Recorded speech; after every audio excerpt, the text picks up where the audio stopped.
Hey guys, so what is going on? Welcome on the channel, welcome on this show, on this video. So today we will be talking about AirTor, the AirTor protocol. So this will be a quick live, a quick video.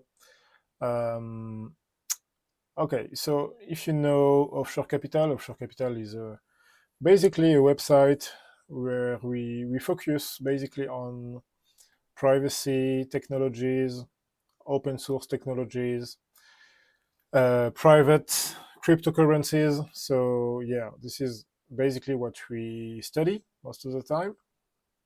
And today we will be talking about a very interesting protocol, AirTor, which is very new. This is really fresh. And I must say that this is probably one of the only, this is basically one of the very rare projects that I really have some interest into as of lately. The other one would be PERPy protocol. I already talked about PERPy. PERPy is a really cool protocol working on Arbitrum. Obviously, I am a, you know, like a Monero, Haven, Maxi, if you want. So I am more of a privacy guy. So before I start the presentation, I will just share my video on Twitter so that people can join in if they want to. So just bear with me and I will be back in 1 minute.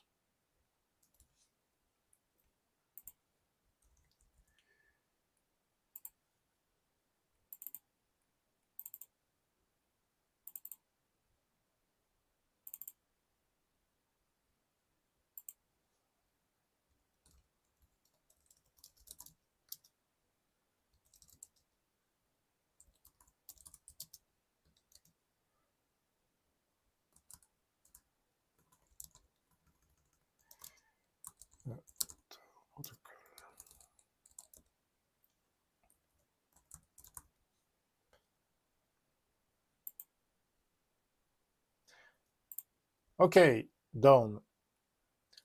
So obviously I am French, so sorry for my bad accent.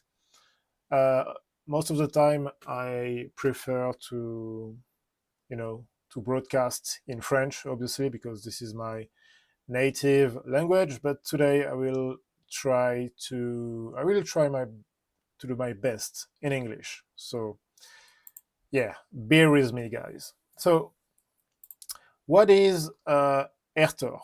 Well, this is, first of all, this is a new project that should be of interest, not only for, the privacy community, not only for the Monero bros, not only for the Haven, Offshift, Xano bros, but it should be of interest for basically anyone being serious into cryptocurrencies and anyone being conscious about, the evolution of the internet, and especially the evolution of how we use internet and how we transact on internet, financially speaking. So obviously, we've been members of the PriFi cartel. So if you don't know about PriFi uh, is basically DeFi, but with an emphasis on privacy, you know, on, with an emphasis on financial privacy. So on offshore capital, my research mainly focuses on DeFi, privacy, and open source solutions. So what is first of all, what is AirTor? Really quickly. In fact, I will just set up something. Bear with me. So basically, AirTor is a project that aims at um, incentivizing the ToR protocol, and especially it aims at incentivizing people to set up relays to to provide to provide bandwidth and connections basically for the ToR network. So this is basically what the project wants to do. Um,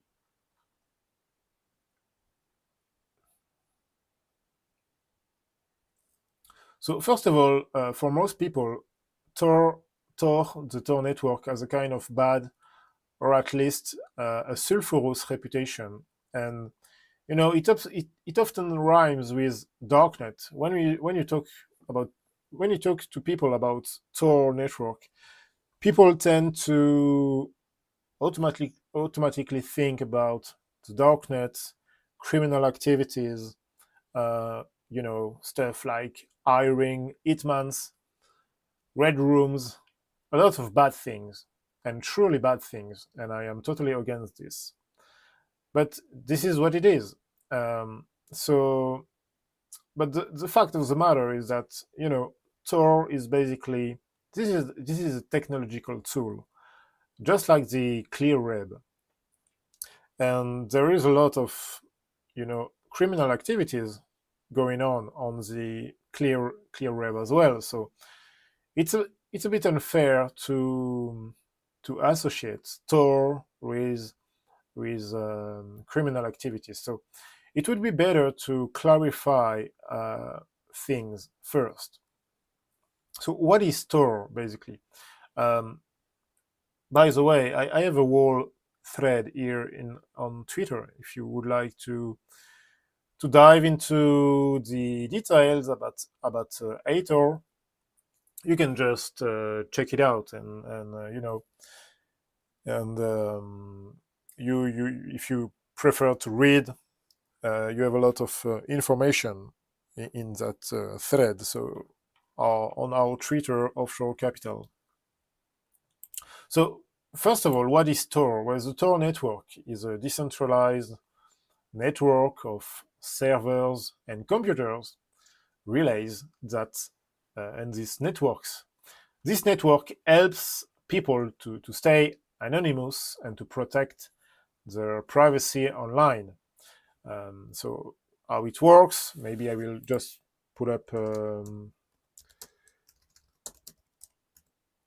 just an illustration for you guys so you can see basically how it works. So yeah, the Tor networks, basically it works by routing internet traffic through a series of servers, relays that is, in theory, which makes difficult for anyone to track your online activity, or to identify you, or to locate you when you are using Tor. So basically, Tor is really just acts like a huge VPN, if I can say it that way. So Tor relies on a network of thousands of volunteer-run servers, and those servers are called relays. And those relays route internet traffic anonymously.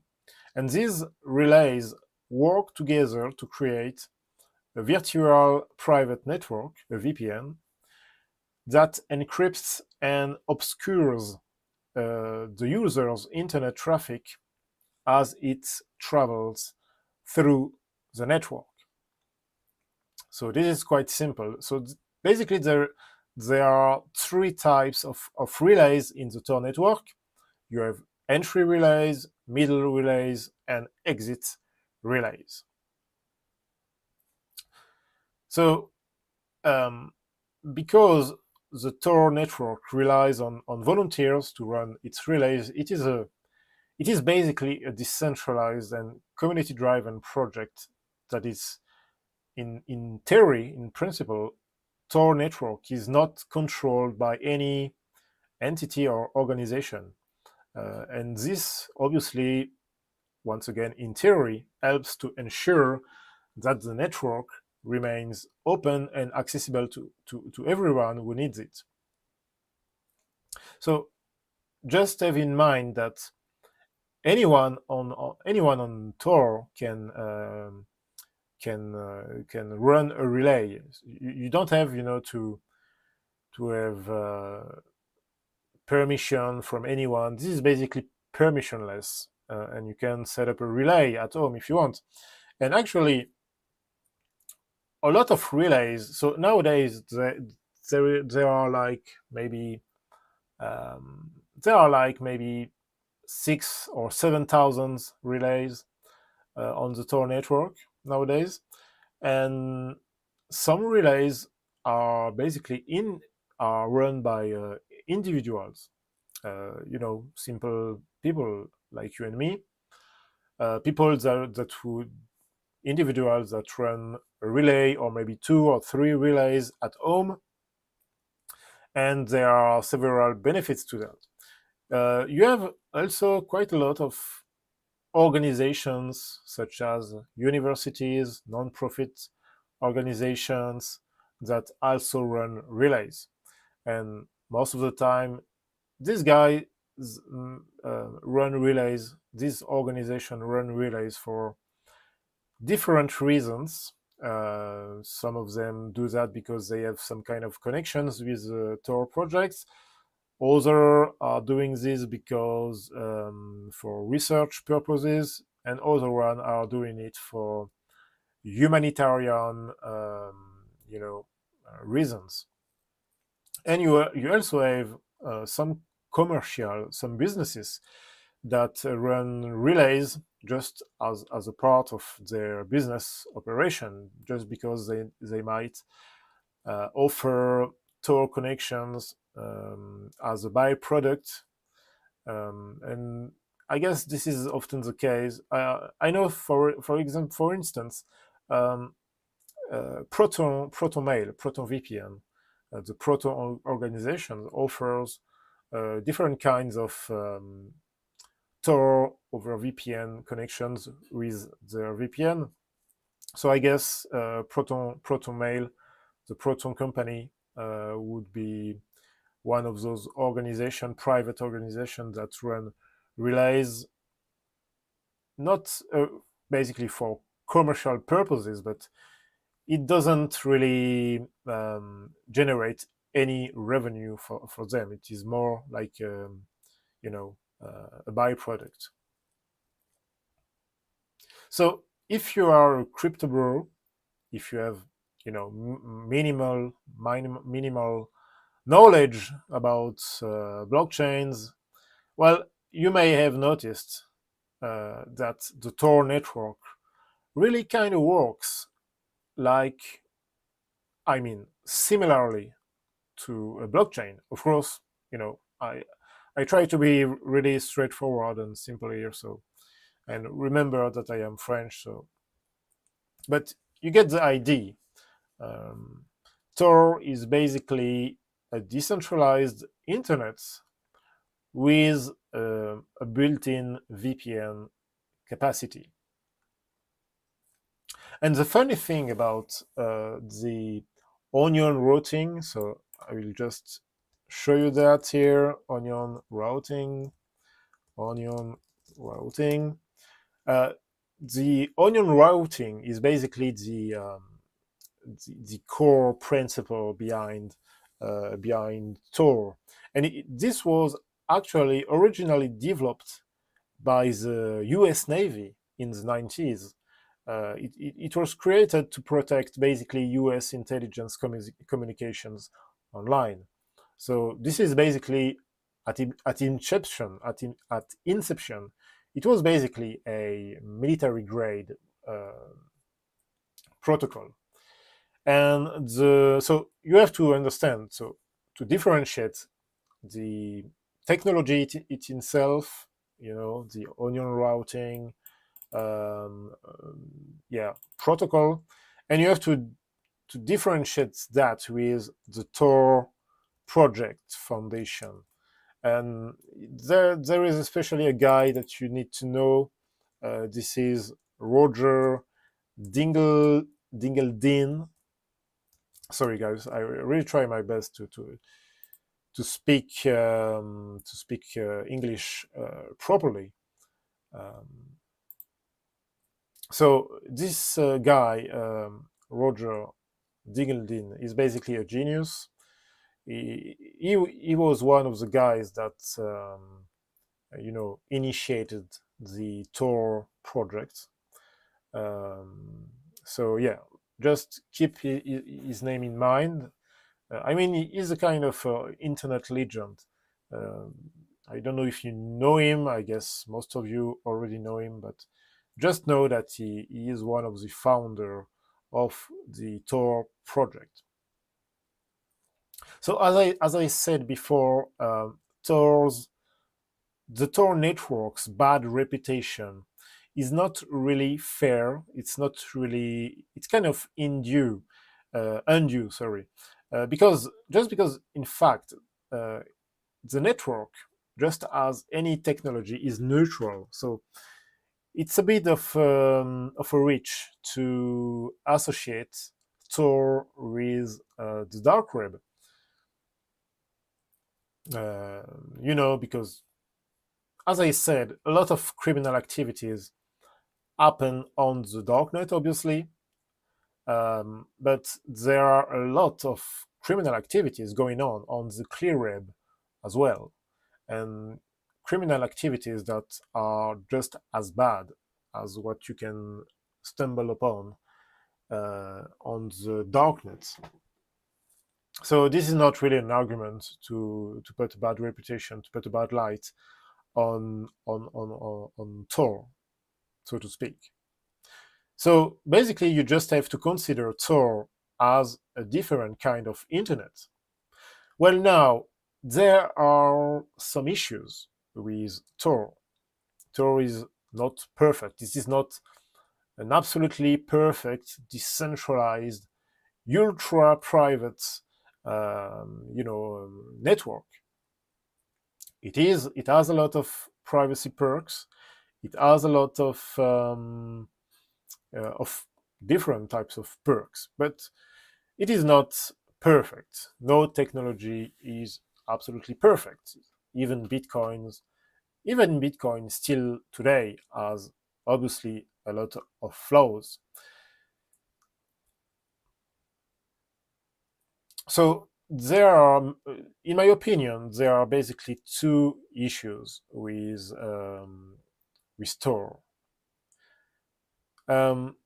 There is a security/scale issue with ToR, and there is another issue, which is the issue of basically incentive. Oh, how can I say that?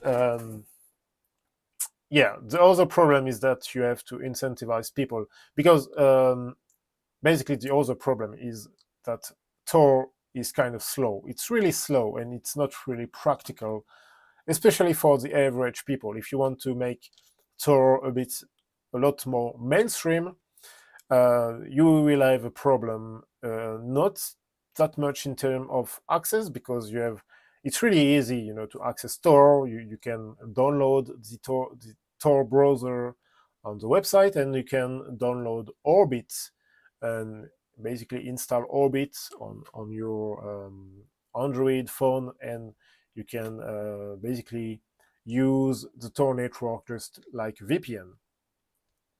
No, the real problem is really in my opinion at least, it's the scale, and it is also the fact that ToR is really slow most of the time. So first of all, let's talk about the security/scaling issue, and I just have an article here Yeah, an article, a very interesting article, um, just to show you the kind of problem that we have with ToR today. And you will see that this is really a centralization problem, essentially. So back in, like, it was when was it? It was, yeah, 2 years ago in 2021. Some security researchers found a mysterious entity who was running hundreds of malicious ToR relays on the ToR network. And I recommend you the Mental Outlaw channel on YouTube. He's a money robber, he's a privacy guy, a very interesting channel, cool guy, and he has quite a lot of videos about ToR. So if you want to educate yourself about ToR and privacy, just check out his channel. But anyway, he made a good video about this case. So basically what was going on is that security researchers found out that an entity, a mysterious threat actor, was running thousands of malicious servers in entry, middle, and exit positions of the ToR network, in what security researcher has described as an attempt to de-anonymize ToR users. And the case was really strange because to run such a huge operation, we are talking about 900 malicious servers. So this is a lot of ToR relays. So, you have to ask yourself what kind of entity, what kind of organization would have the money and the resources to run such a large operation. So obviously this was a lot of people suspected that it was basically a state agency, a government agency behind this, something like the FBI or the CIA or FSB, whatever. But I guess this is this is not too much of a surprise. But the fact of the matter is that an entity with enough resources basically could have, like, basically what these guys were trying to do was to have a dominant position in the ToR network. Just like if you think about the 51% attack scheme on proof of work blockchains. If an entity manages to control more of 51% of a network, basically they can, they have basically full control or practically full control on the network. So this is basically what was going on with ToR. And at some point, I don't know if the article mentions it. Yes, this is mentioned here. So Nuzeniu, which I guess is a security researcher, Nuzeniu said that at one point there was a 16% chance that a ToR user would connect to the ToR network through one of the KEX 17 server, and a 35% chance they would pass through one of its middle relays, and up to 5% chance to exit through one. So basically this guy or this entity has such a huge dominant position on the ToR network that basically at that time, a few years ago, you had basically a lot of chances to go through one of their relays, either the entry or the middle or even the exit relay. And obviously the exit is basically where the relay can basically see to which website the connection goes. But technically, the entry and the middle relays already encrypt the connection. So basically, normally, the exit relays knows the website that is being seen, but it don't know who is behind the query, who is behind the internet connection at the beginning, normally, but this is still concerning. So this was of a concern. I I read a bit about this case a few days ago, and I came to the understanding that basically the ToR community, so basically they obviously noticed this threat, and they decided to kick out this entity. So this is not of a concern right now, as far as I know, but this is one of the problems with ToR. Basically, the real problem is that you don't have enough relays, because you have such when you come to think about it, I don't know really, I don't have much statistics or numbers right now, but um, the ToR network is pretty popular. I mean, a lot of people use ToR like every day. Once again, for bad or good reasons, we don't really know, but there is quite a lot of traffic volume on ToR. Regardless, this is nothing comparable to the to the mainstream clear web, but still, this is basically ToR in terms of alternative internet networks, especially quote unquote darknet networks. Basically, ToR is the most popular one. There are other ones, most notably I2P, but yeah, most people, a lot of people today know about ToR. Maybe they never uh, used it, but they know about it. So anyway, the problem is that you don't have enough relays. If you think about it, there is only, as I said before, there are only like 6,000 to 7,000 relays for the ToR network. So this is not really enough. If you think about it, this is really a really teeny number. If you consider that the ToR network is basically a worldwide network. So by the way, guys, I don't even know if somebody is actually listening to me right now. Uh, I don't even know if I activated the chat. Sorry, guys, I really I didn't. Oh yeah, the chat is on. So Patrick Bailey, uh, Patrick Bailey. Sorry, sir. I have a hard time reading it. Yeah, I will just make the chart here. GWI Res Parmenter ATOR family is here to support. So thank you guys, because it's been a while since I have done a live stream on this channel, especially in English. I guess this is a really first time for me. But believe in it or not, but this channel is like 5 years old, and back in the days I was doing live streams on XRP. So yeah, I'm not really proud of that.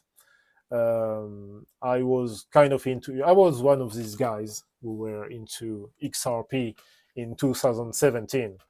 Hopefully, I was already into Litecoin and Monero, but yeah, I was one of these XRP moon boy guys. So yeah, it has been a bumpy road. So yeah, back to our subject, back to ATOR protocol.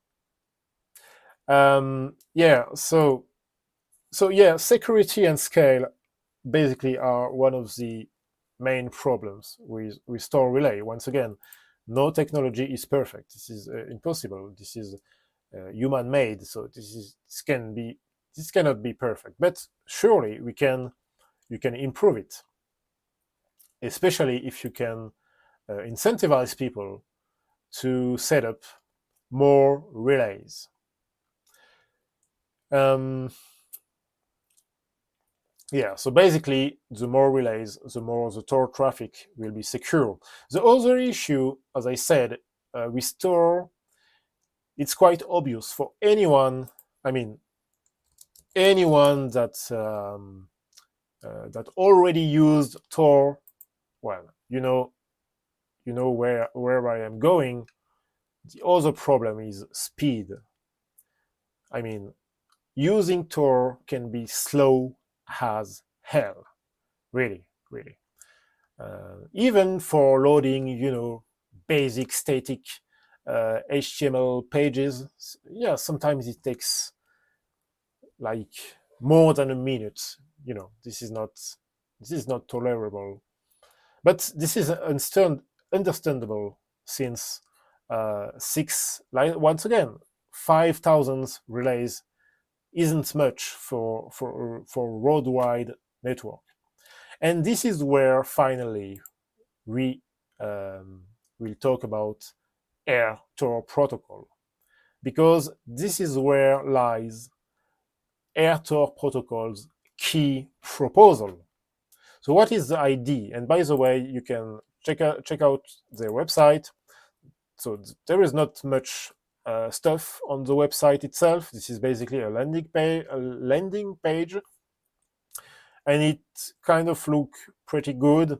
This is the kind of um, really basic details. I pay much attention to it, especially because in my other life, I also, I also uh, have some bad frequentations in the Arbitrum space. So yeah, we are, as a Pri-Fi guy, I really like, it's really sober, it's really slick and simple, really straightforward. And yeah, their documentation, this is basically a Git book. Their Git book is kind of pretty exhaustive. Sorry, I don't know if how do you say that in English? Yeah, it's pretty complete. It's pretty. You have all the basic information. Of course, I will talk about that later. But we would like to have much more details. But it will give you a solid introduction to the key proposal. So, what is the idea? Well, we saw that we saw that Tor works as an encrypted decentralized internet of sorts. And we saw that the key issues with Tor are security and scale and speed. And both of these issues can be solved with basically more relays with good internet connection, with good bandwidth. Because the problem is that you have way more people using Tor and not sharing any share or any part of their bandwidth, and you have a teeny minority of people, setting up relays, and it leads to this security, scale, and speed problems that we are talking about. But you have to ask yourself, why would you want to run a ToR relay in the first place? What is the incentive? Of course, most individuals, especially if you are in the privacy space, in the privacy community, you know about that.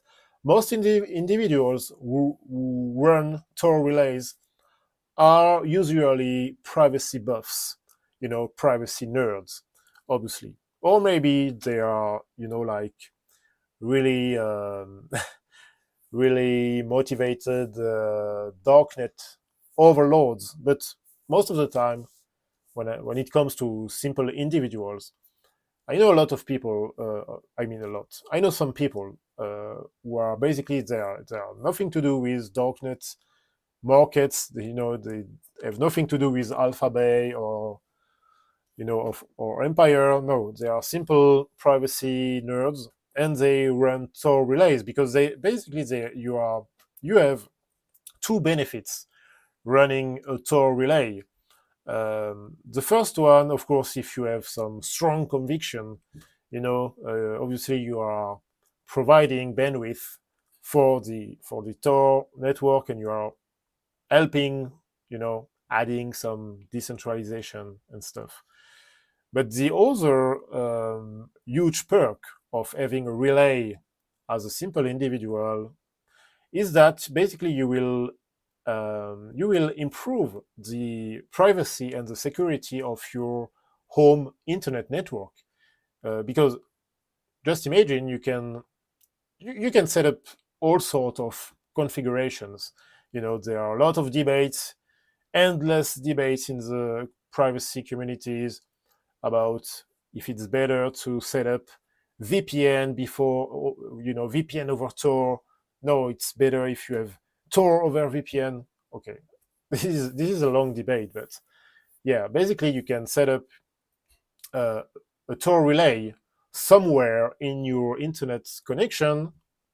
I don't care if it's over Tor or after Tor or after VPN, sorry, but it definitely helps with your individual privacy. The problem, of course, is that it may slow your network quite a bit, and this is why we need more relays. So yeah. So when it comes to who is actually running relays, so you have the privacy buffs, privacy nerds, obviously. Most of them are simple individuals, or anyway. You have also those organizations, universities, non-profit organization. They do it for research, they do it for humanitarian causes, they do it to support the Tor network. Some of them may even do it to snitch to the feds. There are some accusations going on with a certain set of universities, but this is another topic. So anyway, basically, none of these people, none of these organizations gain any financial benefits running a Tor relay. Exception made, maybe, and even this is quite of a reach. Maybe some businesses, like domains providers and stuff like that. Some businesses, some private entities, private corporation that offer Tor connection as a byproduct, like Proton, the Proton company. But this is really fringe, and basically, in fact, they don't earn any money running a Tor relay. They just offer Tor as a byproduct for some of their customers.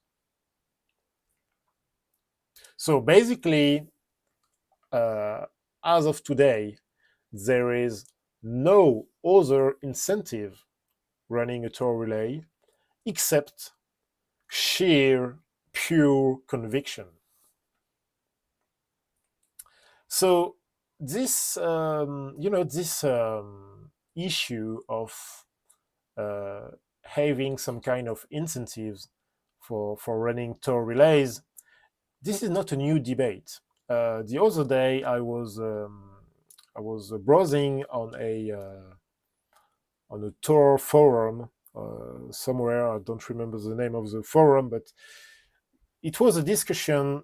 It was basically a topic dating back to like 7 years ago. 7 years ago, and somebody was questioning the decentralization state of the Tor network, especially comparatively to I2P. in terms of security, privacy, and stuff. The topic is really interesting because like 7 years ago, members of the ToR communities already had the idea of creating some kind of incentives, and one of the guy, it's really a shame that I didn't have the link somewhere here. No. Oh yeah, I guess I can just find it here because the discussion was really interesting. It was on Stack Exchange, and this guy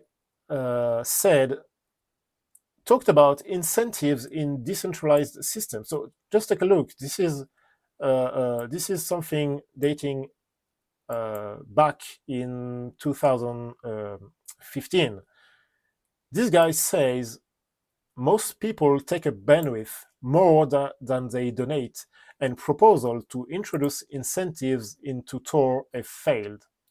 If one would also have to build an incentive system into a decentralized system, there should be a way to manage the ratings of each client without allowing falsification.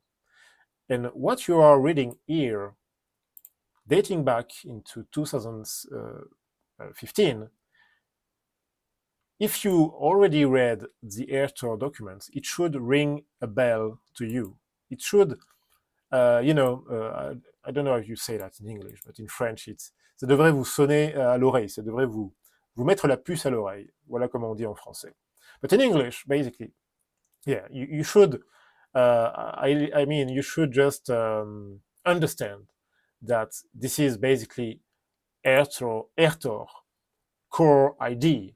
And we will talk about that just right now. So here is ToR ID. AirTor ID is to incentivize people to run ToR relays. And AirTor plans to sell, physical.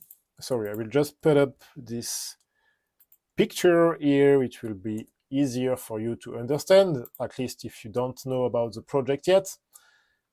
Yes, okay, here. Yes, so AirTor ID is to incentivize people to run ToR relays, and AirTor plans to sell at some point, not right now, but at some point, the AirTor team plans to sell physical relays which people can buy and just plug into their internet connection at home. And then relays are rewarded with AirTor tokens for providing bandwidth to the ToR network.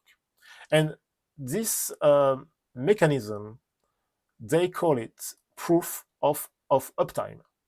Proof of uptime packets verify activity for the ATOR rewards. So this is pretty simple to understand. Basically, you remember our ToR functions with entry relays, middle relays, and exit relays. Basically, this is the core principle of the onion routing. And now you have AirTor mechanism to really incentivize people to set up relays and to get ATOR tokens as a reward. So basically, this is really similar to mining on a proof of work network. And the idea, as I said, the idea is not entirely new. This idea of finding some kind of incentivization for to run ToR relays is not really new. But basically, as far as I know, and correct me if I am wrong, because I have heard different things about that, but I am not sure. I didn't find too much information about that. But as far as I know, this is the first time that somebody come with this idea and really, tries. Of course, this is a really fresh new project, but somebody tries to put it in application, to make it a reality. And this is quite of a genius move. I would be really surprised that nobody came up with that idea. But sometimes, the most genius ideas, often, most of the time, are really simple ideas. Ideas that, you know, uh, just an idea that was just in front of you for days, but you just have to, to find the right guy to, yeah, to unlock the potential and to identify the solution. And so I don't have much, previous examples to compare this project with, at least, um, you know, in its form. But the only kind of similar project that I found was the Helium network. I don't know if you guys remember the Helium network. It was quite popular like 2 days ago. The Helium network, yeah, I get Helium network. So the Helium network was more like it was this kind of IoT, Internet of Things project. So nothing to do with with ToR, nothing to do with even providing internet access. It was really, and it's actually still running today. But yeah, the Helium network was basically like IoT project stuff, nothing related to ToR. But in some sense, the reward mechanism is a bit similar. And this is actually a very good idea, because the problem with Helium is that, and it was about this IoT fad. I remember in 2017, 2018, um, IOTA, the token IOTA, the IOTA blockchain was really popular. There was talk to, they were talking about making partnerships with Deutsche Telekom. It was really popular, but this is really something that I never really clicked with. I really don't care about IoT stuff. Nobody cares really, because the Helium idea was to set up a network where people would provide some kind of very specific type of Bluetooth connection. So this wasn't even about providing a decentralized internet. It was more like providing some kind of Bluetooth, new kind of Bluetooth network. This is called the LoRaWAN. This is a specific technology, long-fi, LoRaWAN. So this is basically some kind of internet, but internet for IoT devices. And the thing is that people could buy and set up a Helium router. They used to sell those Helium hotspots or routers. They used to sell them for like $500, so it was nothing like cheap.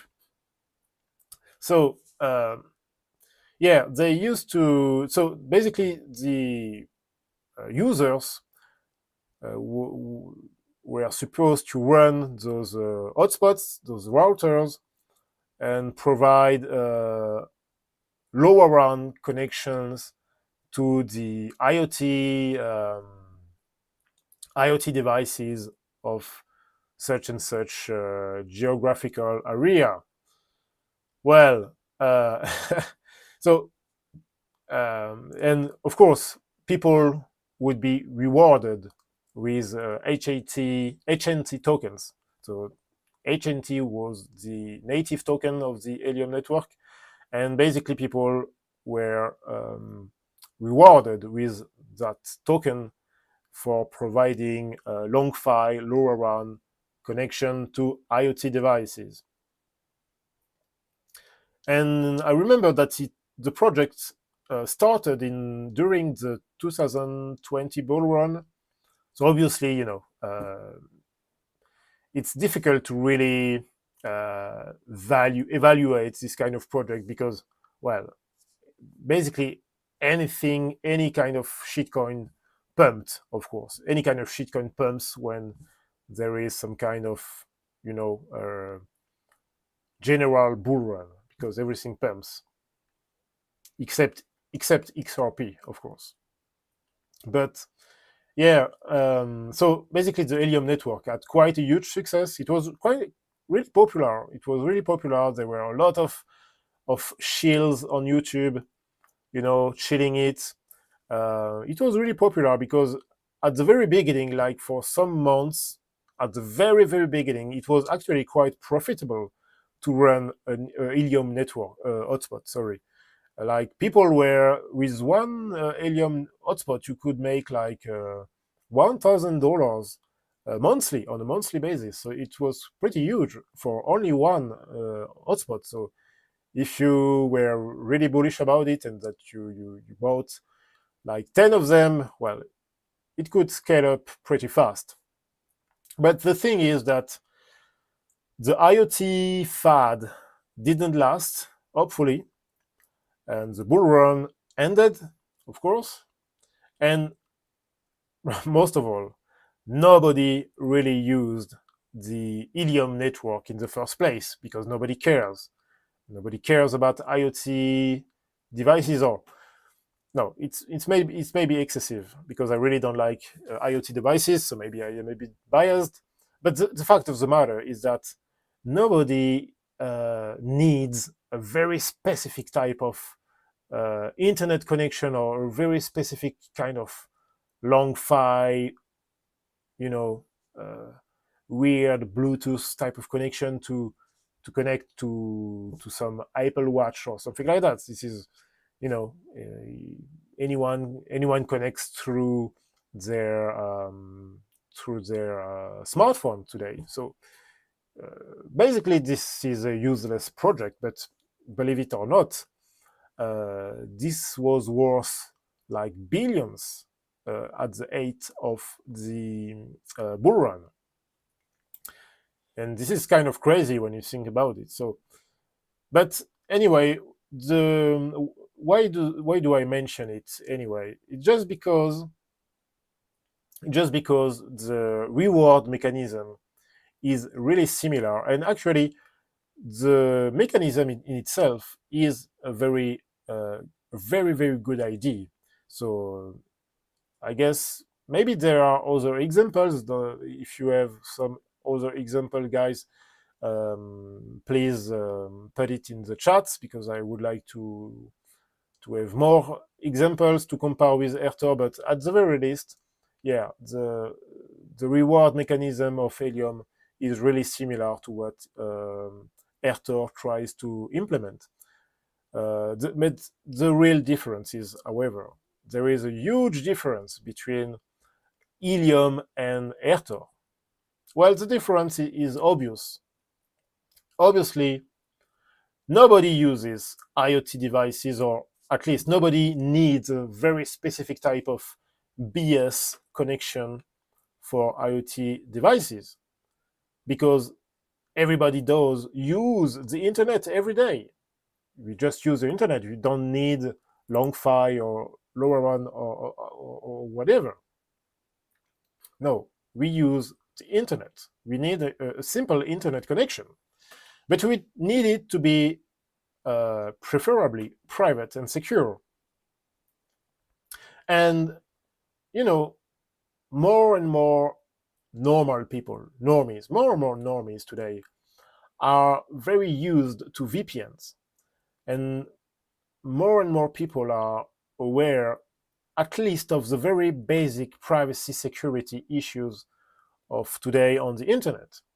There is a real market here. This is not, if you compare AirTor, the AirTor potential with the Helium network. Where is the market of Helium? Who needs a I don't know, LoRaWAN network or connection? Nobody cares. We don't need that. We need the internet. So the market is here because people need what do people need actually? People need privacy, security, speed, of course, hopefully, and uh, another specific kind of customer base needs a decentralized, censorship-resistant internet. And I don't want to dive too much into politics because if I do, some of you guys may be really scared, maybe. I don't know, but in any case, this is maybe a debate for another time. But the fact of the matter is that the globalist regime that we have today in the West, and maybe in other countries around the world, the fact of the matter is that you have more and more censorship, not only in terms of speech. I mean, today you have wokeness, you have ESG ideologies, WEF ideologies. You have governments that spend millions of euros of dollars to target specific online communities just because these communities are deemed dangerous or intolerant or whatever. But actually the system has been going so far that even the most sane, the most sensible people, the most law-abiding citizen is now fundamentally a potential target of being deplatformed, of being censored, and not only in terms of freedom of speech, quote unquote, but also in terms of access to the internet and in terms of financial privacy and autonomy. And this is a real concern when all of you guys know that at least for you guys, if you are from Europe like me, you know that CBDCs are at the gate, basically. CBDCs are being prepared. Christine Lagarde is really bullish about CBDCs. This is coming, and this is not the only concern about the evolution of our Western society, because actually the implementation of CBDCs goes hand in hand with the implementation of new tools of thought control and speech control on the internet, specifically targeting a certain set of opinions and individuals. So this is quite concerning. So actually, the market is here. There is a real market, and this market is pretty huge. People sometimes are adopting, and even me, like 1 or 2 years ago, I was kind of, I was kind of skeptical, like, okay, privacy there, privacy that, but do people really care? I mean, do normies really care about privacy? Well, obviously, it depends of who you are calling a normie. Um, you know, there are some people that are totally, reckless about their online privacy. They don't really care because they, they are just basically just consumers. They just don't care. They just want to, they don't really think about it. But there is a growing proportion of the population in the West that this is at least like 40-50% of the population that simple people that are increasingly aware of the evolution of the evolution of the legislation, of the jurisdictional evolution and stuff. So yeah, there is a huge market. This is not a niche. This is not something this is not helium. This is not you are not targeting two or three random dudes in San Francisco using IoTs every day. No, you are targeting a population that uses internet every day and needs a private, a secure, a speed, fast, that is, internet connection, and hopefully a cheap one. And ToR basically is a free VPN, but it needs to be improved in several ways. So this is why AirTor could be really huge. A lot of people understand the need for online privacy and sensor-resistant solutions that don't cost much money. This is really important. This is really important. And if you think about it, ToR seems like a good solution, a good open source, decentralized, cheap solutions. And I like to introduce AirTor and ToR in general with a kind of a populist take, like internet by the people for the people. And it really, sums it up pretty much. So the challenge here with ToR, the challenge is really to make ToR safer, to make it faster, and eventually to make it more respectable for the public. And this is why I titled this video Making ToR Mainstream with ATOR, because this is also something that could interest the guys at the ToR project. Because Roger, I talked about it, about him earlier. Roger Dingeldien, sorry. So one of the main founder of the ToR Project Foundation. These guys spend a lot of time trying to de-associate, they spend a lot of time trying to separate the bad reputation of ToR. They really try hard to make it ToR more respectable. As I said, for understandable reasons, people tend to have a kind of bad opinion about ToR because a lot of bad activities, immoral, criminal activities are going on there.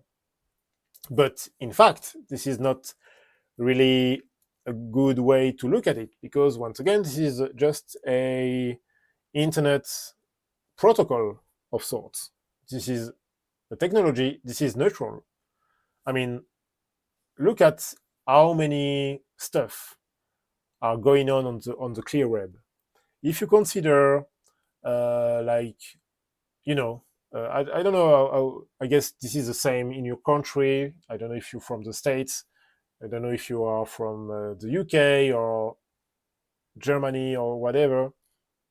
But you know that a lot of people sell drugs on Snapchat.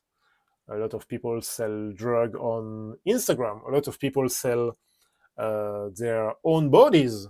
Like a lot of people prostitute themselves on the clear web, on OnlyFans, on even on Instagram or Twitter, or TikTok, whatever. What I want to say is that the issue for me is not clear web against darknet. And Roger Dingeldien said that some times ago, he said that there is no such thing as a darknet. What he mean by that, in my opinion, was that, yeah, in fact, uh, it's kind of, it's a bit silly to, yeah, to say, oh, it is the darknet. It is something, uh, that you can really reach, that you can really see, that you cannot really, grasp. Yeah, darknet. This is a term that kind of that has kind of obviously a mysterious vibe to it. But in fact, this is just another way to access the internet. This is nothing special really, and yeah, you will certainly will see a lot of bad things on the dark web, but you can see a lot of good thing on the dark web. Facebook has a website on the dark web. Wikipedia as well. A lot of, even the FBI has a website on the dark web. So yeah, this is not really a debate here. But anyway, I guess that in addition to the problem of scale, security, and speed, AirTor can also help to democratize, to popularize, to basically make ToR mainstream in a good way. Like, just people, like, ordinary people, people that you would never have thought that they would use ToR like 1 or 2 years ago, but they will start to do it because you will provide them with, a good community, good organic community with good connection, privacy. And if you provide them that, well, people will just see, okay, ToR is just another kind of internet, maybe more private. But yeah, this is not about criminal activity or not. No, this is just another kind of internet, and this is way harder to censor, to control by by hostile entities. So once again, there is a huge market. Rest assured that there is a huge market for that. And basically, yeah, the challenge, once again, is to make ToR safer, faster, and more respectable. But how do you achieve that? How do you do that? Well, you need more relays. To make it faster, safer, and more respectable, more mainstream, you absolutely need, this is not a question of yes or no, you absolutely need more relays. And if you want to have more relays, well, you need incentives. And this is why AirTor is such a good idea with such a huge potential. So this is really impressive. So just let's take a look at the incentive and at least let's take a look at what we know about the tokenomics. Because of course, just consider that this project is really new, so we don't have all the details. I will maybe share with you what I know, but so far, but we don't know all the details. Just know that there is a max supply of 100 millions of ATOR tokens. Today, I don't know if yeah, I guess this is here, token allocation. Yeah, basically you have 100 100 million ATOR tokens, which is fair, I really don't like projects with over like over 100 million. I really don't like it.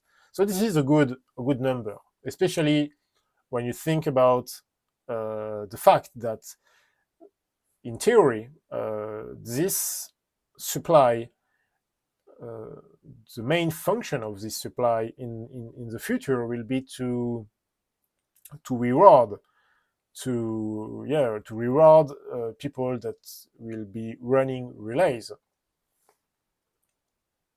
So 50% of the total supply is already on the public markets, especially on Uniswap. So ATOR is basically a ERC20 token. And the launch, it was a stealth launch, which is pretty good. I guess this is pretty fair. I prefer this type of launch because, yeah, sometimes, especially as of lately, a lot of overhyped projects with public launch. It's not always a good idea. It really depends. But yeah, I really like the fact that they made a stealth launch. So as I said, proof of uptime is the validation mechanism used by the protocol to give ATOR rewards to registered ToR relays. And to ensure useful uptime cannot be faked. So to ensure that people do not fake, they do not fake providing uptime. Well, AirTor plans to put a mechanism to verify uptime for a given relay through specialized proof of uptime packets that are themselves ToR packets. So as of today, basically, we are really early. You see, we are really early. So we have to say that nowadays, as of today, the ATOR token especially fulfill two functions. That is the funding part, because the devs need to develop the prototypes. They also want to develop a dedicated blockchain, which would be very interesting. They also need to develop, all kind of marketing aspects. But it doesn't seem to be their priority right now. They are more focused on the technicals aspects and also with building connections with, especially with the ToR community. And the other, interesting thing about holding ATOR today is that the early ATOR holders will be able to redeem their tokens for the first round of hardware products, that is the relays. It means that when the relays will be, released on the market, you will basically, I guess, as a ATOR holder, you will have priority. You will be prioritized to get them basically, and you will be able to pay them with ATOR tokens. So just on the tokenomics, once again, the current contract holds 25% of the maximum supply to facilitate the post-launch taxation scheme. So if I correctly understand, there is no buy or sell tax at the moment because we are in the post-launch phase. So just bear in mind that basically the contract is not renounced because basically they plan to modify it to apply possibly eventually some buy and sell taxes, maybe to I don't know, maybe they may have different reasons to do that. This is not something that I really like. A lot of projects do that today. It seems to be the standard now. I don't really like that, but Well, sometimes it can help with farming taxes to add some revenue for the team or for the protocol, and sometimes it can also help with sell pressure, but not that much really, in fact. So yeah, when it comes to the but it's kind of fair, well, 4% is a bit high, but it's, by today's standards, is it's, acceptable terms, I guess. um so yeah, 10% allocation for the team. The allocation is vested, which is cool, but we don't really know how long, you know how long it is vested. Yeah, I know that is linear. It's a linear vesting, but how long we don't know. There is a 10% allocation for node rewards, which seems kind of low. Um, yeah, the node rewards 10%. It seems kind of low. You would expect that you'd have a much higher allocation for node rewards, because I guess node rewards, they are meaning here relay rewards, ATOR rewards. So yeah, yeah, this is something to clarify, really. And 10% for sex, so for centralized exchange listing. Okay, so yeah, there is in it there is not much more intel about the tokenomics as of now. But once again, I just advise you to take a look on at the documentation on the website and make your own opinion about this. So let's talk about the price. So we do have to take a look at the charts. So the least that we could say is that the ATOR token really had a fulgurant start, because it started like 10 days ago, 10 or 12 days ago. It was 24 of February, and you had and basically it never fell back below its listing price. If you compare this to some recent launches, especially on Arbitrum, on Camelot, yeah, who can tell me where the Trove token price lies at as of today? Who remembers all of these hyped tokens such as DSQ, Trove? Nobody cares about Trove, guy. Anyway, this is, yeah, quite of a remarkable start, to say the least, with an organic accumulation, with higher highs, higher lows, very basically the kind of bullish pattern. It was really like, around that time that I really started to study more about that, because I heard earlier, about ATOR.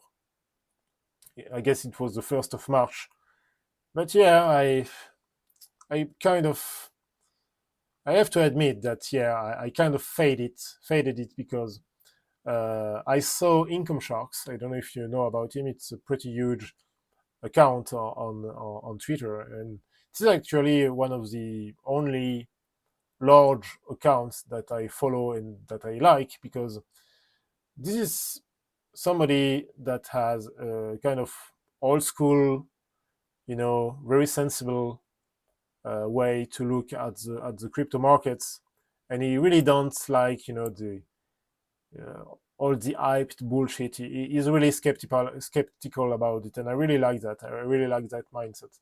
So he was kind of skeptical about AirTor from the startup, because from the get-go, because maybe he didn't had much time to study it, because there are so many tokens launching every day on Ethereum, Polygon, Optimism, or Arbitrum, and so on, that you can really, you can really be up to speed at all times. But yeah, he was kind of skeptical at the very beginning.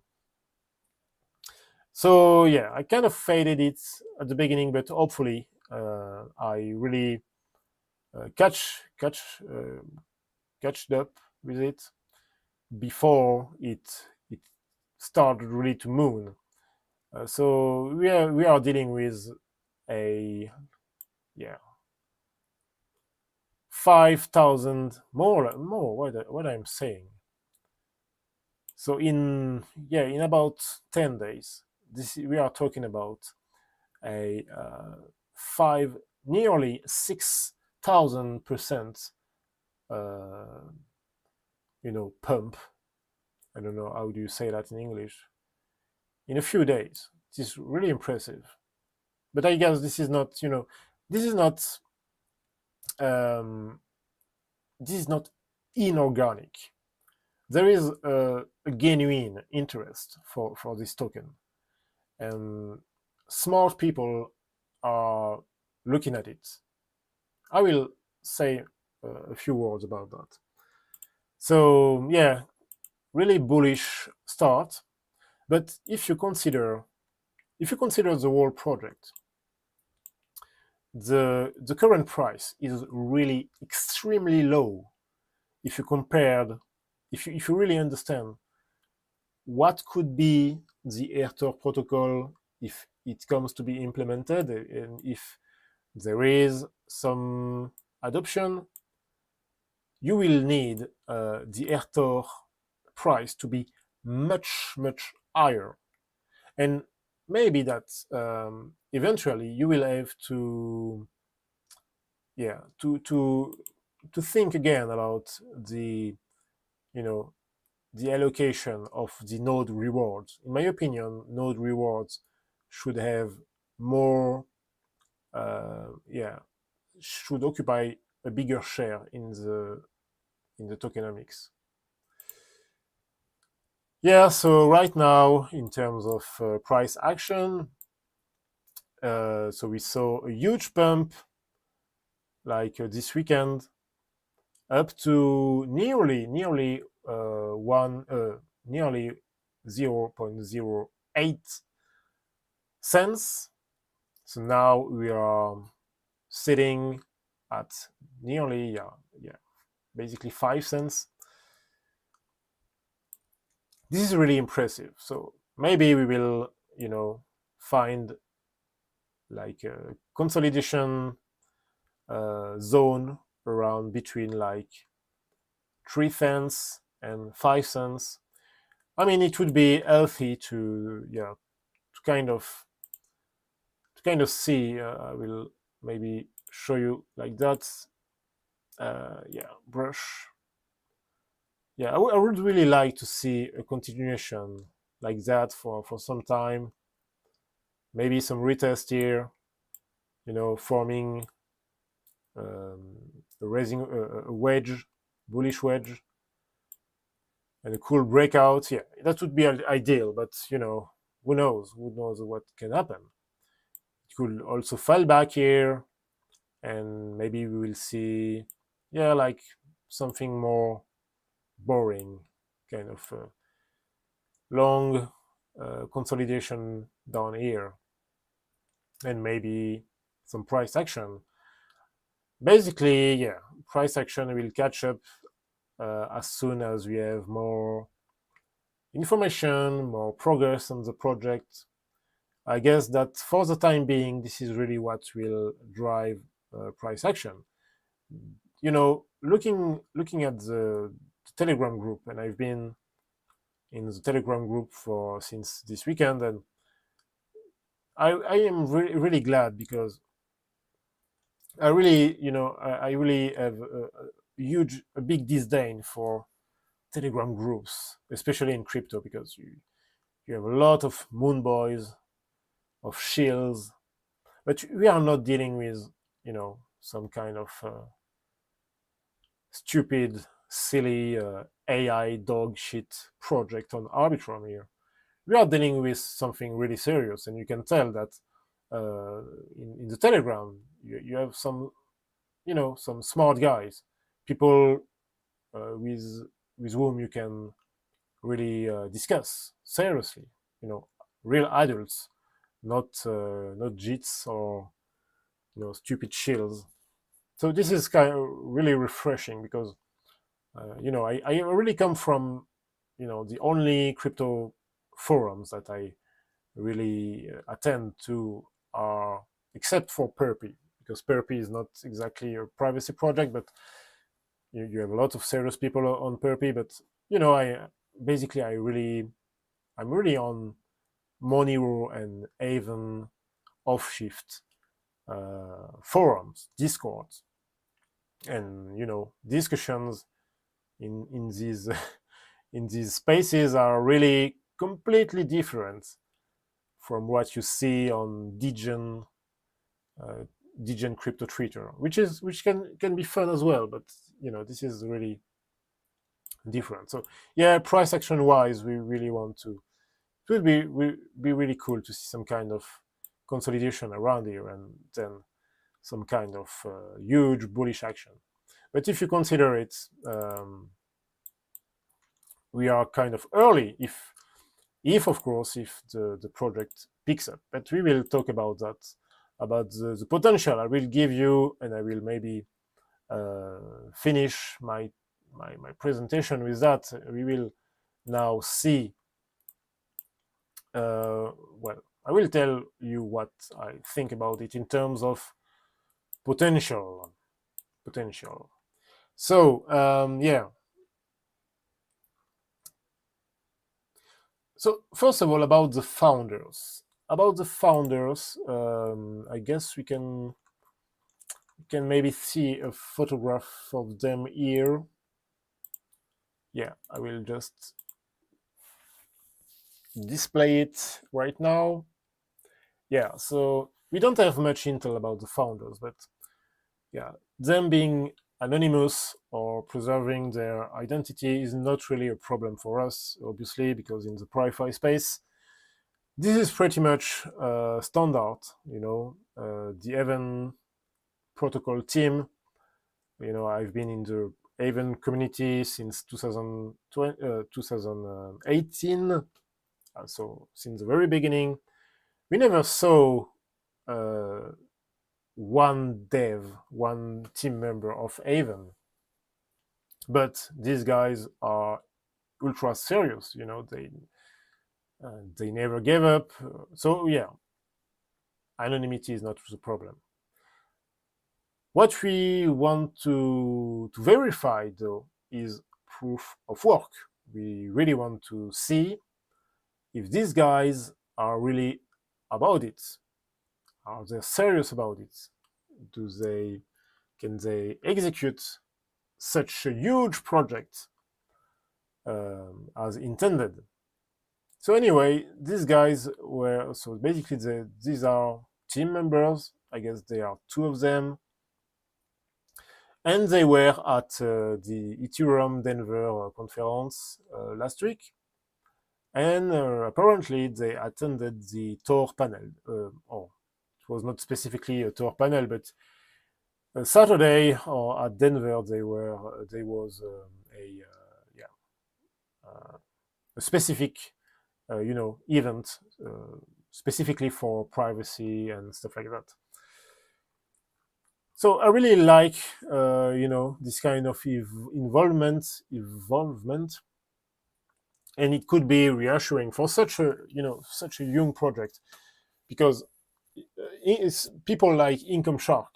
Of course, we see tokens being created every day. Like every day, there are 10, 20 new projects, and 99 of them are scams or rug pulls or simply crap, cash grabs. So obviously, it's normal to be extra cautious with the crypto space today. But yeah, this feels really, really different. This is not this is not. I mean, I really like this kind of real life interactions. I mean, these guys, what kind of scammer would would be so sociopathic to even fake some kind of attendance to a to a protocol to conference. No, this is organic. I mean, this is organic. So I really like the mindsets of these guys. I like the fact that they don't they don't talk everywhere. The project is really new. They launch the token, they launch the documentation, they explain their project, but they are not shitting it everywhere at any time. And I really like that because they seems to be more interested by the actual technical side of things. So I don't know their qualifications. Are they software engineers? Are they full stack devs, or I don't know. We don't know, and we hope to know more if they accept to do maybe a EMA or Twitter Space. It would be really cool if they would accept to do that. So interestingly, at Denver, they took a few video of their relays prototypes. So this is really a prototypes. It really looks like a kind of Raspberry Pi, because basically you have to know that you can. It's pretty, I guess. It's pretty simple to set up a ToR relay, at least if you are tech savvy, if you are already into the privacy stuff. Well, it's not necessarily at the reach of anybody, especially normies, but this is not really hard to set up. What is really important, though, is the whole idea of AirTor, because the idea is to have a relay that with the proof of uptime mechanism and the reward mechanism. So you have to have this this overlay that records basically and that verifies what you are providing to the network and how much rewards you are entitled to get. So this is really the technical challenge here, and obviously the challenge will also have to relay to offer an easy to use product, a product really that can appeal normies, Mr. Everybody, Monsieur Tout le Monde, comme on dit en français. So about that, the plan is to, and it seems to be already ongoing, but obviously if you plan to have a relay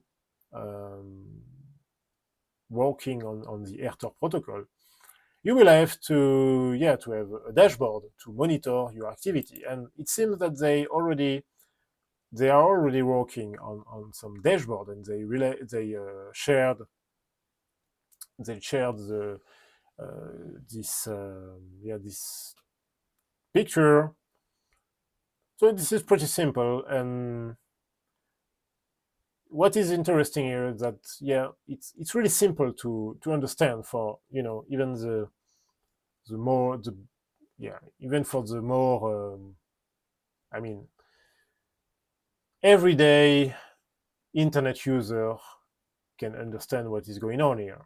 They plug the relay, they have a secure private connection, and they are rewarded for providing bandwidth to the ToR network. It is really simple to understand, and at the same time, it really has a huge potential, a real use case potential, which is kind of rare in crypto, especially nowadays. So the project has a GitHub, but yeah, there is not much activity on it, sadly, as of today.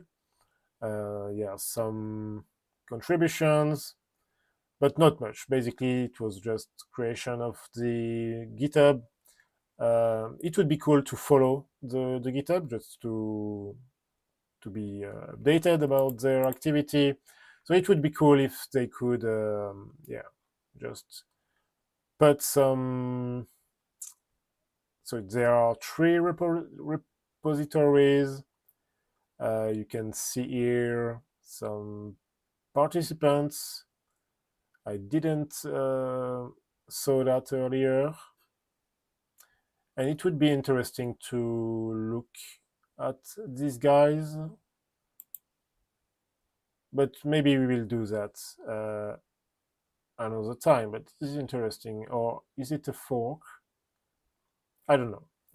I didn't saw that earlier. This is interesting. So yeah, they have a GitHub, and we would like to see more activity on it. But yeah, so just quick words about the roadmap. The roadmap that you can see here on the documentation, and the roadmap is pretty ambitious, to say the least. It's pretty straightforward, but it's really ambitious. So I just some highlights on the roadmap. So the roadmap goes up until Q2, the second quarter of 2024. So in the second quarter of this year, 2023, they plan to release the dashboard access for existing nodes. So you will be able basically to benefit, to access, to use the AirTor protocol, even if you are just already using, if you have your own ToR relay at home, on your computer, on an old computer, on a Raspberry Pi, or anyway, or on a server. Basically, you will be able to connect to the dashboard and to the AirTor protocol, and you will be able to get ATOR incentives. And I guess that if you do that without a specific AirTor relay, you will be able to do that, but you will have to pay a tiny fee, which is fair, which is pretty fair. So Q1 2024, they plan to release the relay hardware, so their own relay hardwares. They plan to set up their own ATOR blockchain, and this is really huge. And this is why I was saying that it's really ambitious. Because if you think about it, it really makes sense. If you already have a network that is ToR, if you have already a community of relayers / miners, because basically you are mining proof of uptime. If you already have all of that, it makes sense to set up your own blockchain. And they also plan to set up the LoRa routers prototypes. And I don't remember exactly what LoRa, So to provide independence from ISPs and a break in the ToR chain for the most privacy-conscious use cases, we will release dedicated hardware that relay packets using long-wave radio to existing relays that then plug into the main ToR network. So basically, they want to implement to offer extra privacy features. And yeah, this is quite of exciting as well. But what I am really looking at right now, it's once again the team proof of work. This is what I am looking at right now. Can they deliver? Can they deliver especially the dashboard and the relays hardwares? And then the other thing that I will be paying a lot of attention is the ATOR blockchain project.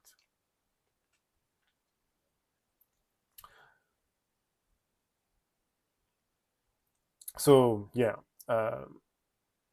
basically,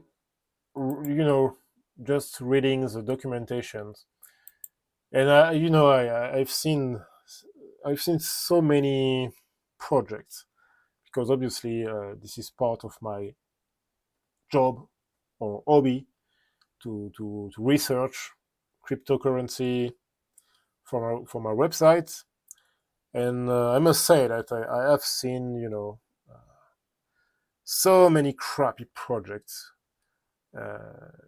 scammy projects that even set up you know Git books, but just to with basically copy paste or broken English type of stuff with nonsensical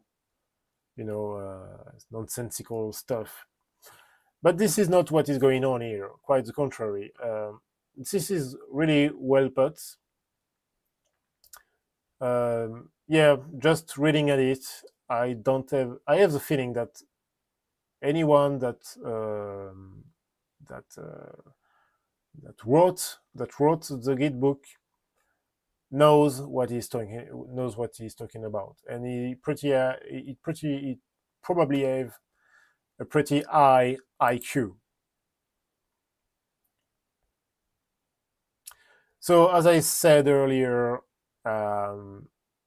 if you really think about it, if and when some kind of adoptions kicks in, when you have the dashboard, basically once you have the AirTor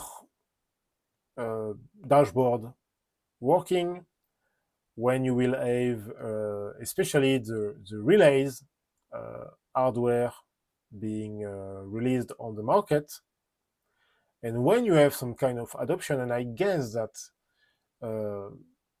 you will have a lot of ToR users that will be willing to do that, because why would you not?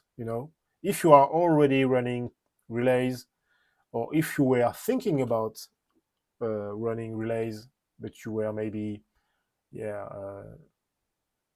maybe hesitant because of the cost or of the security or stuff. Well, if you have this kind of incentives, why would you not? It would be logical to adopt the AirTor protocol. So if this adoption comes in, if the devs deliver on time, if the products are good and they are there, I reckon, and I really consider that ATOR should be valuated at between, at least at minimum, $2 a token, and even like $5 a token. Okay, so this is basically a 100x from here. But this is not that crazy, this is not just a crazy speculation, a senseless speculation for me. This is just looking at the tokenomics, because if you have if you have even, maybe we should make some calculation here. But even if you have like 2 or 3 or 5 or 10% uh, of ToR nodes adopting the the AirTor protocol, well, the price should be much higher, because, and this is something that I really want the team to answer and to explain how they plan to how they see that. Yeah, I really want to know more about how they see the at which rate people could be rewarded with the uptime, with the proof of uptime, because it will be really instrumental to the price action of the token. And of course, if you have many people, if you have like dozens or hundreds of people running relays, it is quite obvious with such a low token supply. It's obvious that the token should be much or more higher. And when I say $2, $5, it's really conservative actually. But once again, it really depends on the success. It really depends on one thing actually. It really depends on the execution. It really depends on the execution. So just a few words about the blockchain project. So the team wants to create their own ATOR blockchain, and as I said, this is ambitious, and it really makes sense actually. It really makes sense if you already have the network and if you already have the nodes, and that will be the case. You will have the ToR network and the nodes providing bandwidth to the ToR network. So it would make sense to turn your network providers into your relays and stuff, your community members into basically into miners for the ATOR blockchain if you want to set up one.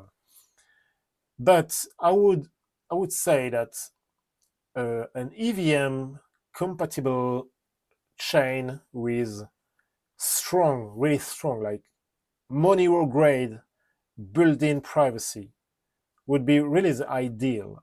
It would be the perfect idea, because you could really set up like a new standard. Because there are some EVM compatible privacy chains, such as Offshift, such as Zano, of course. You also have Fyro, I guess. I don't know if Fyro is EVM compatible. Diro, maybe Diro is. I don't know. I don't really know much about Fyro and Diro. I am much more into Offshift and Zano, but yeah, there are some EVM compatible privacy chains, but there is room in that market. So it would make sense, and it would definitely add more value to the AirTor protocol if AirTor had his own blockchain where with smart contracts, and where you could set up projects and stuff like that. So it would turn the AirTor protocol into a legit ecosystem, not only providing bandwidth for ToR, but it would create really a whole financial ecosystem. So yeah, overall, this is a great idea with a massive potential.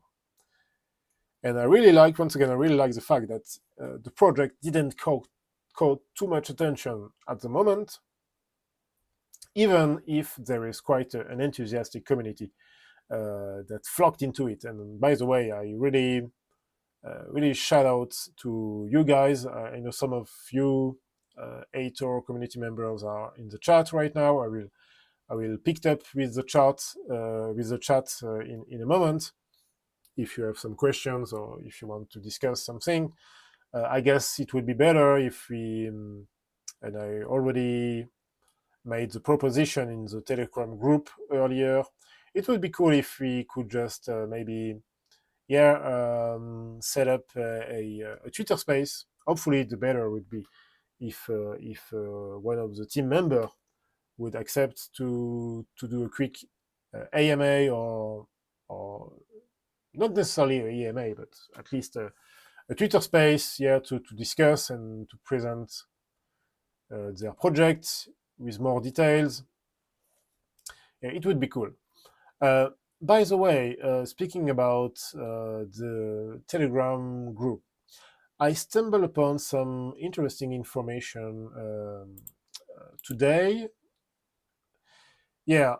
So one of the members, whose pseudonym goes by Tesla, said that, at least he noticed, and I'm sorry guys, I cannot share this to you on the screen right now, but if you are in the Telegram group, you can see that. But this guy, this community members, so he analyzed basically the whales buying into ATOR. So according to him, he noticed some interesting wallets. And basically, when you look at those wallets, those are wallets from really early Ethereum adopters, like people that bought Ethereum, like 1 hour after Vitalik launched the project. Like not people that bought 1 month or 1 year after that. No. So I have to dive into that to see if it's true. But what I noticed as well in this project, because I have been into different groups, Telegram groups, mostly not necessarily for shitcoins, but sometimes I have to say because when it comes to privacy, I am absolutely dead serious about my investments. Like ATOR Protocol is my main personal holding, and I am into ATOR since 2018. And I still hold them. I will not sell them anytime soon. I'm very serious about privacy project. But when it comes to flipping a coin, we are here for the money as well. So anyway, I have been into many shitcoin telegram groups, like all of you guys. We all have this degen side in us. And when you are in those groups, and even in good groups, like the stables protocol project, which is a very cool real yield project, by the way, usually people, it's rare that you see like people buying $10,000, $3,000. Well, most of the time they are maximum like 1 ETH at maximum. But in the AirTor Telegram group, what I noticed is the amount of really like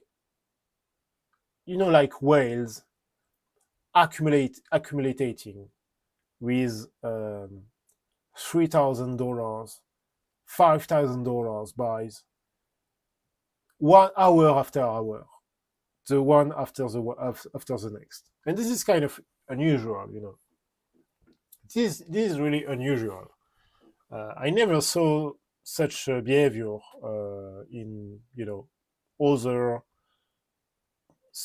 young projects like that. So yeah, this is just maybe just a detail.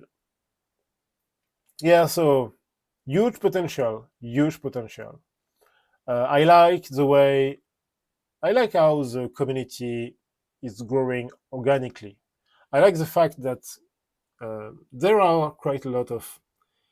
I noticed that in the community we have some real privacy conscious guy.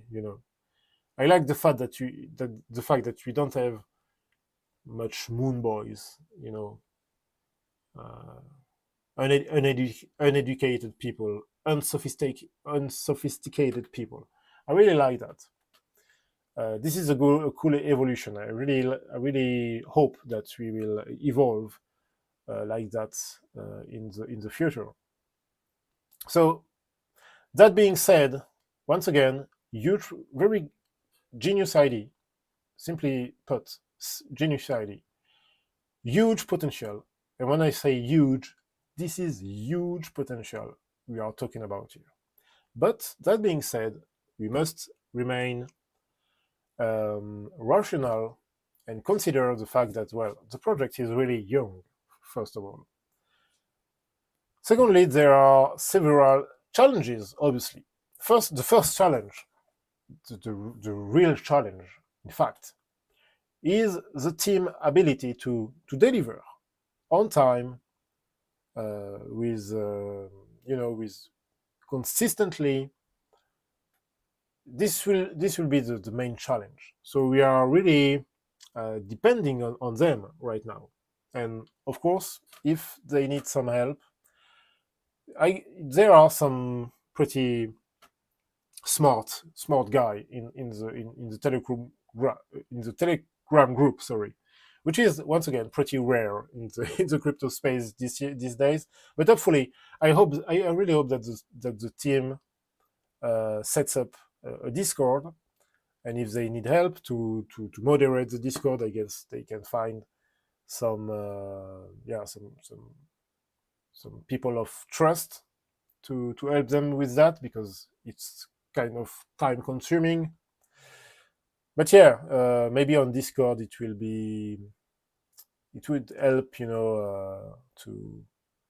to sift the maybe the annoying elements. So yeah, right now the real challenge is basically the team ability to deliver. Really, these guys have a gold mine in their hands. So I really hope that they are serious about it.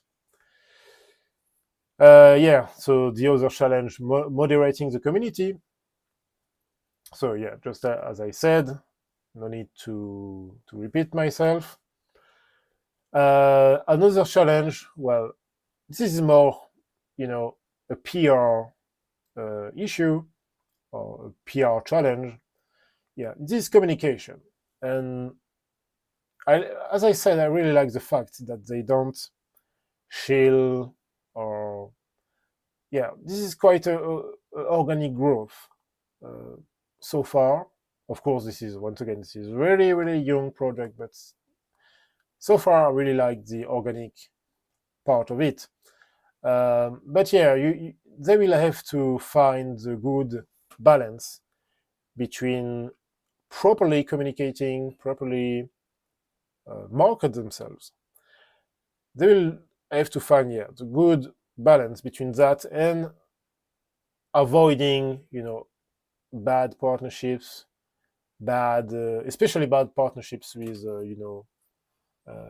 influencers, chills, the bad side of Twitter, of crypto Twitter. But at the same time, this will be also a target that you will have to to how do you say that, to galvanize, to attract them into your project at some time, at the very least, to use them as buyers. And my advice would be to, first of all, they need to reach out to to the privacy communities: Monero community, Avon community, Offshift, Xano communities, the Reddit privacy sphere. They really need to, to talk to these audiences. On YouTube, if you look at, there are a lot of channels, there are a lot of communities around privacy, and you need, in my opinion, you really need to reach them out. First of all, because there you can establish really a good base of users, of willing users, of people that will, that know how to use ToR. They use ToR every day. So yeah. And once you do that, then you can really reach out to the crypto space, to the DeFi space, to the more mainstream space, and to reach out to basically to normies, people that don't really use ToR, but now you have a product and a use case that really incentivizes them not only to use ToR, but eventually to use the AirTor protocol. So yeah, so basically this is what I wanted to say about the AirTor, the video. This is, it has been a huge show. I have this bad habit of talking too much, even if my English is not absolutely perfect. I have this tendency to talk a lot. So sorry, guys. By the way, Offshore Capital is also a research, tiny research entity, I guess. So just be aware that every month we publish a report, the secret report, where we analyze different metrics in not only in the crypto space, but mainly in the crypto space. We analyze projects that we like and that we think will have a lot of potentials. So in the next issue, which is the second secret report, we will be talking about AirTor, we will be talking about Perpy Finance, about spillways, and we will talk about macroeconomic stuff as well. But I have to finish it. Actually, I am a bit late about the second issue. But it will be released in the next day. So take a look if you are interested. It's only €5 per issue, and this is, it is like 30-page long. So pretty extensive document with a lot of intel. So, but maybe I will talk to you about that another day. So this is pretty much everything. Last piece of information that I stumbled upon the other day. This is here. So it appears that the ATOR team met up with members of the ToR project, and I guess that this was Saturday at the ITS Denver Privacy Conference. And so this is something that I found on their official Telegram channel. This is not the same channel that is the community channel, and here this is the team channel. And they said that they were offered, I quote, offered critiques and guidance for their project, and that they are now, I quote, working on putting plans into action and looking forward our next discussion with ToR. Or I guess this is with ToR that they want to have that discussion. So it looks like they are making moves. They are reaching out.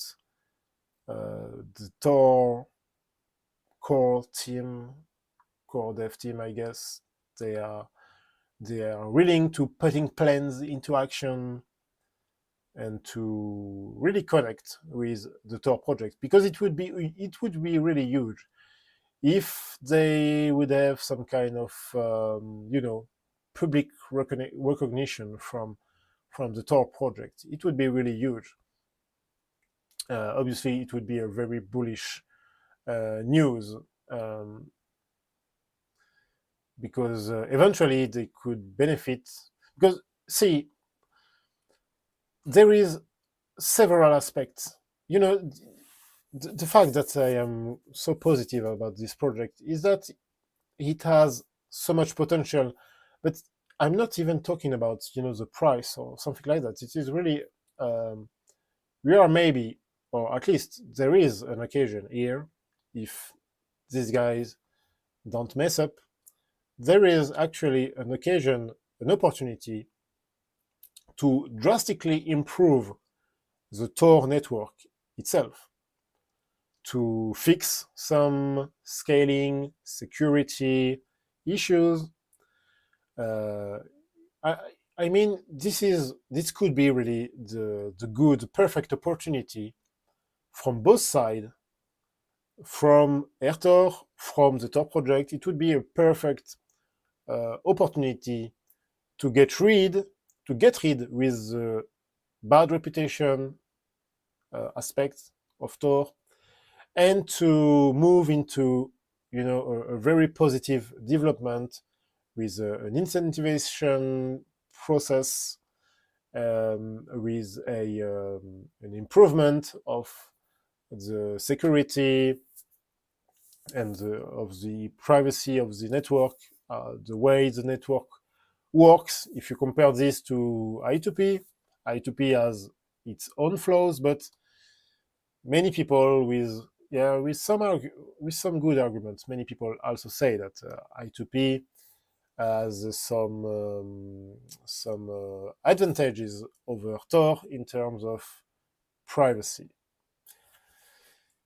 So basically this is it, and I will just take a look in the chat room, and maybe if you guys have some questions, if you do, it would be my pleasure to answer them or to discuss with you. By the way, how many are we right now in the video? This is a quite long video. Okay. So, Signals22 says ATOR is going to be a monster. Shetcoli 1313 says ATOR 2000x. Wow, you are very optimistic, my dude, but yeah, why not? I'm okay with that. And GW says, can you talk about the ATOR whitelist to their custom hardware? I didn't hear about that. Maybe you had some intel in the Telegram group that I didn't had.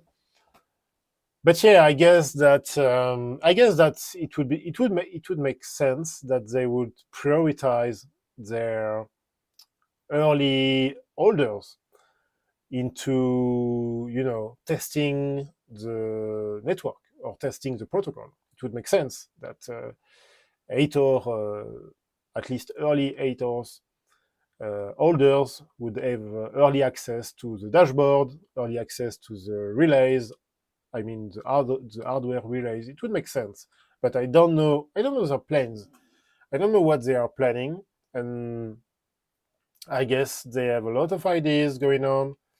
I guess they are still, thinking about, or I guess they are thinking about certain things right now. Everything is not set up properly in their head, but they have the main idea. And as I said, the real challenge right now and for the rest of the year, the challenge right now is execution. You need good, very good technical execution, and you need very good PR execution.